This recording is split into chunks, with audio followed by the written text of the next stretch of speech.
Slashback shows how Inuit girlhood, often devalued as apolitical in masculinist Western societies, is actually deeply political for Indigenous girls. By centering Inuit girls, the film challenges the assumption that youth or femininity are neutral or separate from broader socio-political contexts. Slashback considers how Inuit girls and their identities are rooted in specific cultural and environmental contexts. Digital media is important to Indigenous peoples for many reasons, particularly as a tool for cultural preservation, political advocacy, and self determined representation. Digital media allows Indigenous peoples to preserve and share their languages, histories, and traditions in ways that resist colonial erasure. Historically, Indigenous peoples have been misrepresented or excluded from mainstream media. Digital platforms provide the means to tell their own stories on their own terms, whether through film, social media, podcasts, or independent journalism. These implications for digital media and the reach of digital art through streaming and digital methods are vastly different than the assumed role of art in Western society. And that's what this video is about. This video is about the political ontology of images as they spread through digital media and how our understanding as Western society of the critique of images and fine art is changing to become more socially responsible. Ariella Azoulay is a scholar, curator, and filmmaker whose work focuses on political theory, visual culture, and the history of photography. With a strong emphasis on colonialism, imperialism, and human rights, Azulay's book, Civil Imagination, discusses the assumed opposition between the political and the aesthetic in art. Azoulay argues that the professional gaze of the art world limits the interpretation of politically charged photographs. The third judgment of taste, as she calls it, evaluates the balance between aesthetics and politics in art, and how that often detaches photographs from their specific historical and social contexts. This process reduces images to abstract political statements rather than engaging with the lived realities of those depicted. This judgment erases the agency of photograph subjects, treating them as present absentees, and reinforcing the dominance of the art world's interpretive framework. For Inuit girls, their representations are caught in a double bind when the third judgment of taste is applied to their images. Inuit communities are often viewed as inherently political in Canada because of reconciliation discourses, which portray them as victims of colonial systems in Canada. On the other hand, Inuit girlhood, or just girlhood at all, is seen as apolitical in theory and art. A frivolous world of frills and pink, unworthy of serious art and art criticism. This tension is addressed in the opening of the 2022 film Slashback, which starts with an Inuk father teaching his Inuk daughter to hunt seal. Speaking Inuktitut, he says, "In order to survive, we must be knowledgeable and patient." He continues, "Don't be afraid, focus," as he teaches his daughter to shoot a gun when she is no more than 4 or 5 years old. Inuit girlhood is highly political and seen within Inuit culture as a period of immense spiritual and cultural growth that should be protected.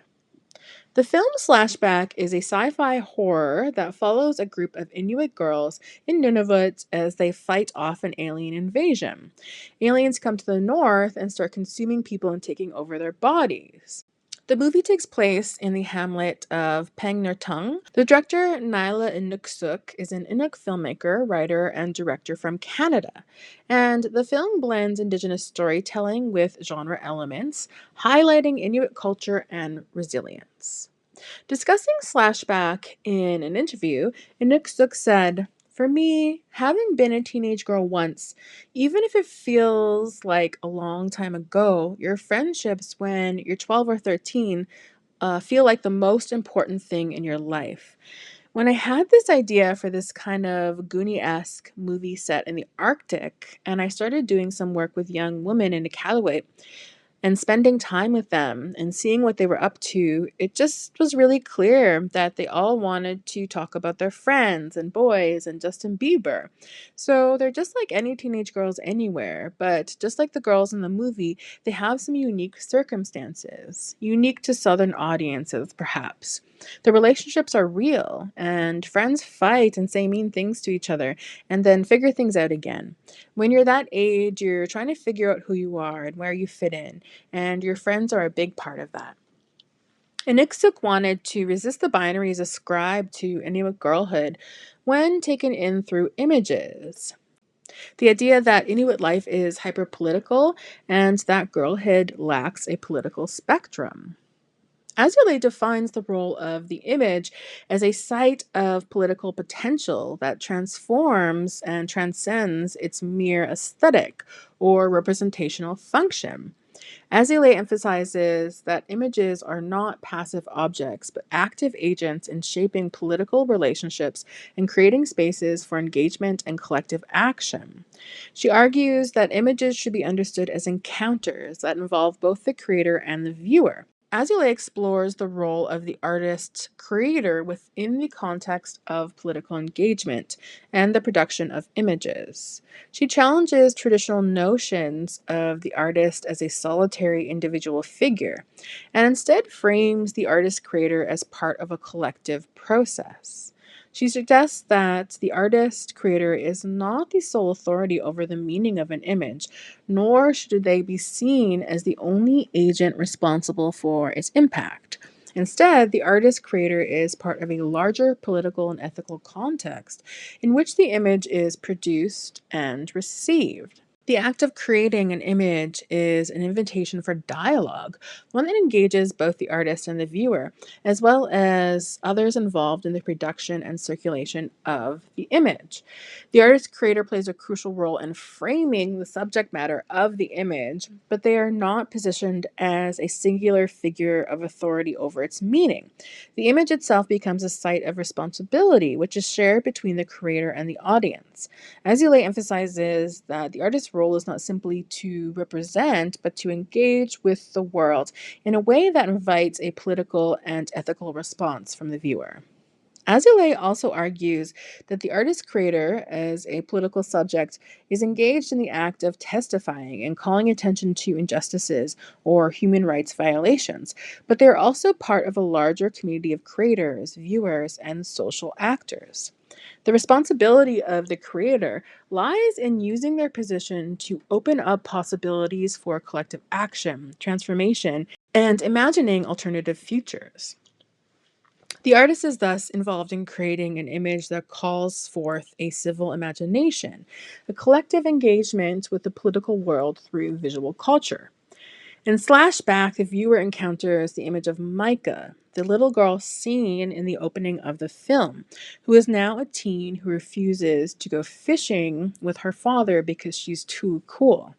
Yet there's joy here too. Micah and her friends enjoy a day in town and participate in youthful indiscretions when they take out their boat against their parents' permission. They fantasize about moving to Winnipeg, which they imagine is so much cooler than Pang. However, there's always the juxtaposition of the different kinds of girlhoods they experience. For example, with the scene of them singing childhood songs accompanied by guns in their boats to ward off any wildlife, such as polar bears. Encounters with Inuit film can be transformative, enabling individuals to see the world differently and to imagine new forms of political action and solidarity, just imagining the world outside of their own reality. The image becomes a call to action, prompting viewers to recognize their shared responsibility to respond to the injustices or conditions depicted. Rather than simply reflecting reality, the image, in Azulay's view, actively participates in constructing meaning and can help foster civil imagination. a way of thinking that moves beyond individual or state centered perspectives and embraces collective political agency within our society. In this way, the image is not only a tool for representation, but a means for fostering political consciousness and mobilizing individuals to act in solidarity with others.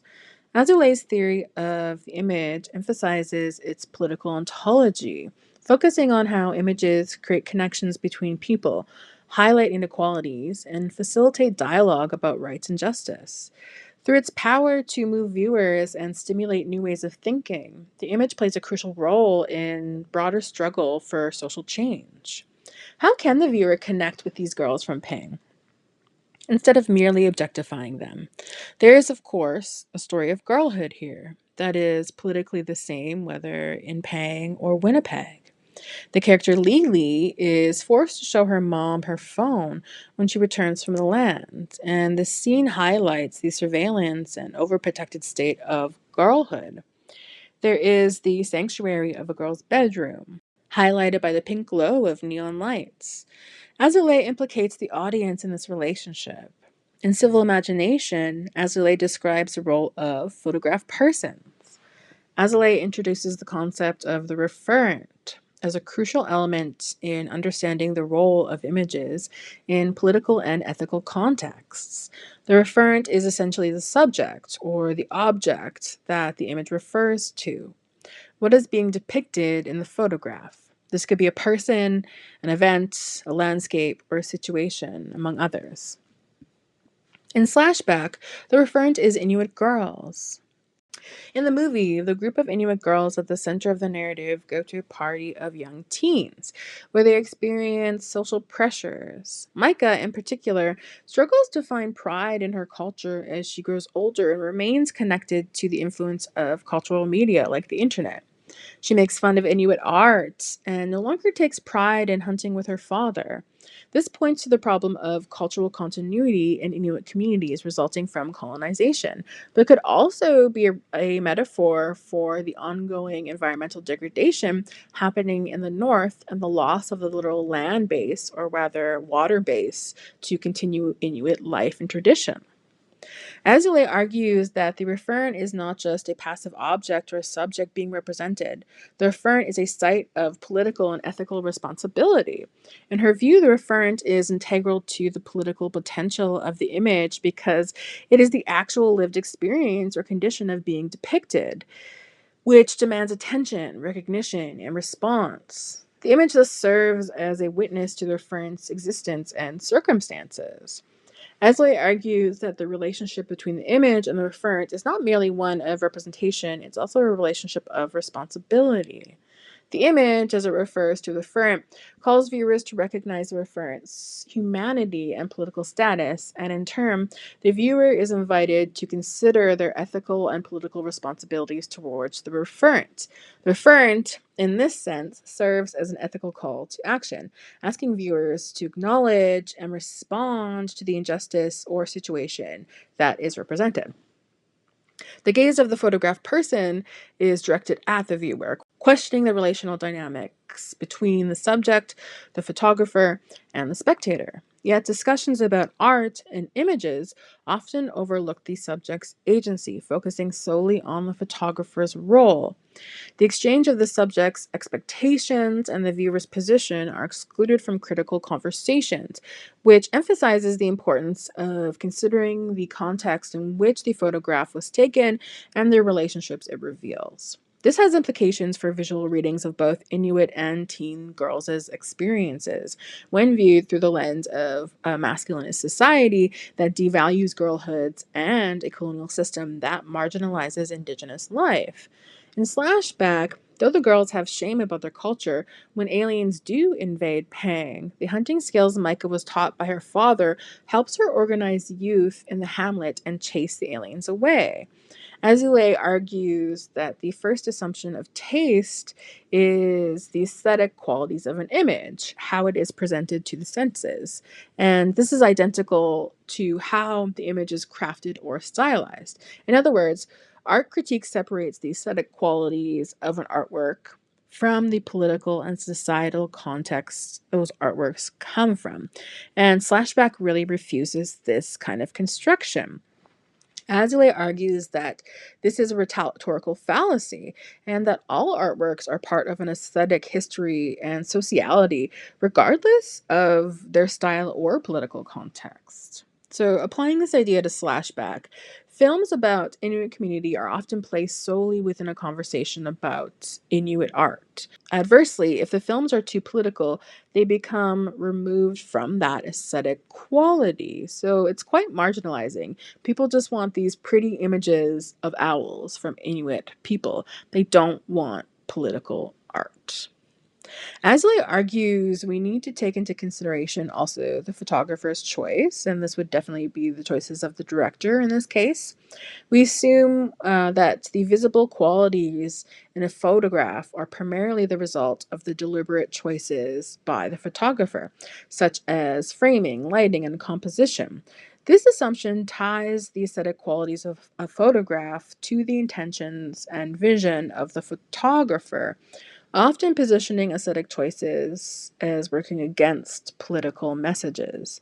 And there's an assumed objectivity of the photographer or the director. However, films about Inuit communities and girlhoods that are directed by the communities represented, like Inuksus's leadership on Slash Back, the message is very much political, but that doesn't negate its value as an aesthetic contribution to the horror genre either. This was a very excellent and well executed horror film. It also calls on the viewer to consider the metaphor of the alien invaders, a new kind of colonizer that is attempting to impede on Inuit culture and land and water base. In a not too far gone past, colonizers in Canada were in the role of these aliens. What is the responsibility of the viewer for the lack of cultural continuity in this community? As Azoulay argues, every image, whether aesthetic or political, is part of the aesthetic realm by virtue of how it presents itself to the senses, by being seen, heard, felt. Azoulay argues that there's an assumption that the aesthetic and political dimensions of an image are inherent to the image itself, and that they are the result of the photographer's choices. And this assumption leads critics and viewers alike to treat photographs as fixed objects with predetermined meanings, often failing to acknowledge their own role in interpreting or influencing the image's political or aesthetic significance. This is important when viewing films about girlhoods and Inuit communities. It challenges audiences to consider the assumptions they have about Northern life, Inuit, and colonial relationships in Canada. Further, it challenges the audience to address any preconceived notions they might have about girls and their experiences, perhaps even if they value young women and the political aspects of their lives at all, which extends into a conversation about the masculinism of the film canon. Azoulay says we, the audience and critics, should recognize the image's role in connecting the photographer, the subject, and the viewer, and understand the political and aesthetic dimensions as intertwined rather than oppositional. There's also a special message for the Indigenous viewer of Slashback. Through the movie, Micah and her best friend have tension over a boy in their community that they both have a crush on. A very normal teen girl experience.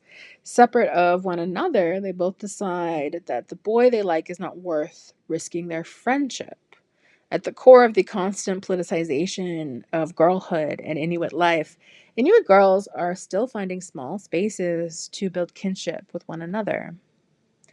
Azoulay argues there are two paradigms of photography that emerge within this conversation: the paradigm of the state and the paradigm of the civil. The paradigm of the state views photography as a tool for the state, often used to control or regulate populations. It treats the act of taking photographs as something linked to state authority, surveillance, and regulation. Images of Inuit in anthropology and art have frequently fallen within this framework, where photographs are a form of documentation that can be used to categorize, identify, and classify people, often without their consent. But there also exists the paradigm of the civil in contrast, which emphasizes the potential of photography to challenge the state and provide a means of collective political engagement. Photography, in this sense, becomes a tool for individuals and communities to assert their own narrative rights, engaging in the political sphere outside of state control. It envisions photography as a practice that can empower people, facilitate solidarity, and even reveal injustice. Azoulay contrasts these paradigms to explore how photography functions not only as an object of representation, but also as a political act with the potential to either reinforce or resist power structures, which Slashback is an example of. Finally, Azoulay explores the role of the spectator as a central figure in the political and ethical potential of an image.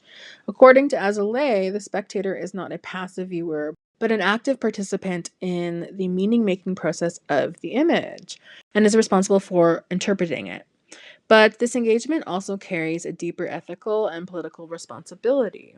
They're called to respond to the conditions and situations depicted in the image. The image, as a political and ethical object, invites the spectator to acknowledge the humanity of the referent and to recognize the injustice or human rights violations that may be captured. The spectator, in turn, is called to respond to these injustices, potentially becoming part of a larger collective effort to address and rectify them. Azoulay redefines the concept of visual culture through a political and ethical lens. She challenges the dominant traditional understandings of visual culture that focus mainly on aesthetics, representation, and the study of images in isolation.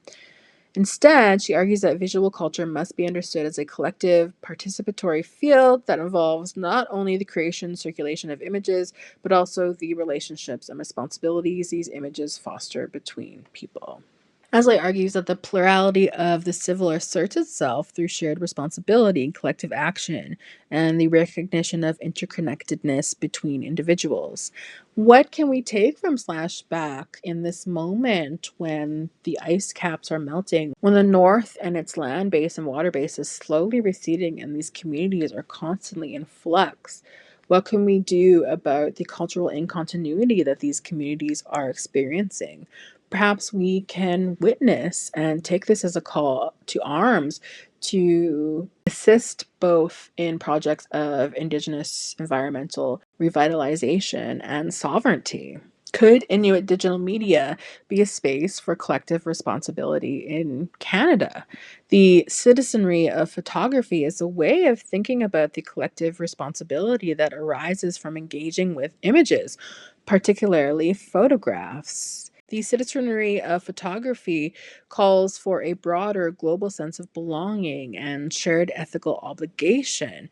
It creates a community of individuals who have a moral and political duty to each other, which is very highly correlated to ideas of Indigenous kinship and connectivity, both to land and as interconnected peoples. Maybe we would live in a better way if we took leadership from Inuit elders and knowledge keepers, like Micah, who at the end of Slashback is hunting with her father again. After all, just as Micah's best friend exclaims during the film, no one fucks with the girls from Pang.